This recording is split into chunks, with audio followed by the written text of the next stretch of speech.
तो देखो ये एक और क्वेश्चन दिया हुआ है करंट इलेक्ट्रिसिटी से। ये पॉइंट ए है, ये पॉइंट बी है, और क्या नाम है, ये दोनों के बीच का पोटेंशियल डिफरेंस पूछा है V A minus V B. तो अभी इसका दो मेथड बनता है। एक तो बहुत लेंदी मेथड है जिसमें इसका आर इक्विवेलेंट पूरा सर्किट का निकालने का, फिर आई नेट निकालने का, फिर आई नेट को उसको डिवाइड करके वैसे वैसे करेंगे तो बहुत लेंदी प्रोसेस हो जाएगा। तो क्या नाम है, अभी इसका एक इजी मेथड बताता हूँ। समझो देखो ये 60 है, तो ये क्या नाम है, ये क्या नाम है, ये दोनों सीरीज़ में है, ये दोनों सीरीज़ में है और आपस में पैरेलल में हो जाएंगे। तो आपस में जब पैरेलल में हो जाएंगे तो टोटल तो क्या नाम है 60 वोल्ट ही खाएगा। तो ये भी 60 वोल्ट ही खाएगा क्योंकि पैरेलल में है ना। तो ये पूरा नेट, ये जो पूरा नेट का जो आर इक्विवेलेंट आएगा ना, जैसे ये 20-30 है, ये सीरीज़ में है तो इसका 30 हो जाएगा आर इक्विवेलेंट, ये 30 हो जाएगा। और ये 25 है तो ये 25 ओम हो जाएगा, और ये 30 ओम हो जाएगा, ये सीरीज़ का और ये इसका सीरीज़ का। तो इधर 30 ओम हो जाएगा, ये 25 ओम हो जाएगा। तो इसका वो पोटेंशियल लिखाएंगे, ये दोनों सर्किट दोनों का 60-60 ही आएगा, तो सेम सेम ही रहेगा। तो एक क्या नाम है मेथड, एक बहुत ईजी ट्रिक है। तो जैसा भी इसका मैं V1 मानूँ, जैसा भी ये है इसका मैं V1 मानूँ और इसका V2 मैं मानूँ, तो V1 का फॉर्मूला रहता है क्या नाम है R1 इंटू नेट बैटरी का वोल्ट अपॉन में R1 plus R2।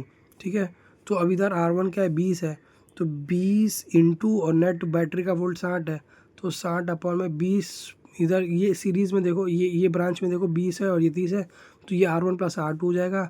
20 plus 10, 20 plus 10 यानी 30 अपॉन में 60 इंटू 20, 60 इंटू 20, तो ये कितना आ जाएगा 3 1 ज़ा 3 2 ज़ा 6 0 ज़ा, तो ये 40 वोल्ट आ जाएगा, 40 वोल्ट आ जाएगा। तो यानी मेरा V1 निकल के आ रहा है 40 वोल्ट। ठीक है, अभी ये अच्छे से लिख देता हूँ इसको वरना समझेगा नहीं आप लोग। तो ये 40 वोल्ट आ जाएगा। अब ऐसी मेरे को ये V2 में मान लेता हूँ उसको। ठीक है, अब V2 मेरे को निकालना है, तो V2 निकालने के लिए R1 इंटू V अपॉन में R1 प्लस R2। ठीक है, तो R1 इसका कितना है 20 है, तो ये 20 आ जाएगा इधर मल्टीप्लाई बाई ये 5, ये 60 है, ये 60 वोल्ट है, तो 60 वोल्ट इधर आ जाएगा, 60 वोल्ट इधर आ जाएगा। अब अपॉन में R1 प्लस R2, अब इधर ये 20 है तो ये R1 मैंने माना है, तो ये ब्रांच का R2 ये रहेगा, तो ये 5 ओम आ जाएगा इधर, तो 20 प्लस 25 हो जाएगा इधर।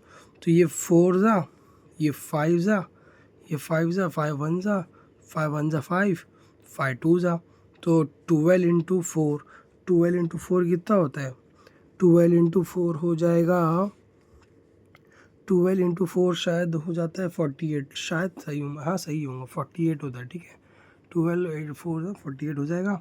अब ये V1 मेरा देखो, V1 आया 40 वोल्ट, V2 आया 48 वोल्ट, तो यानी इधर ये देखो यहाँ पे तो 60 रहने वाला है ना, ये तो 60 वोल्ट रहने वाला है, ये 60 वोल्ट रहने वाला है। अब 60 वोल्ट है और ये खा रहा है कितना, V1 खा रहा है 40 वोल्ट, तो यहाँ पे कितना बचेगा, यहाँ पे कितना बचेगा।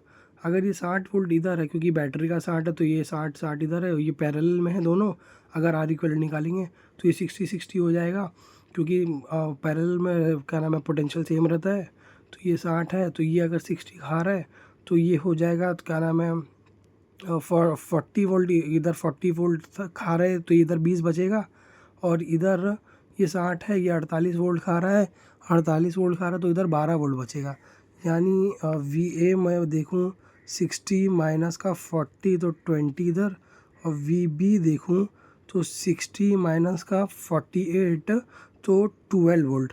अब VA माइनस VB पूछा है मुझसे, तो VA minus VB 20 minus 12 is equals to और 8 वोल्ट आ जाएगा।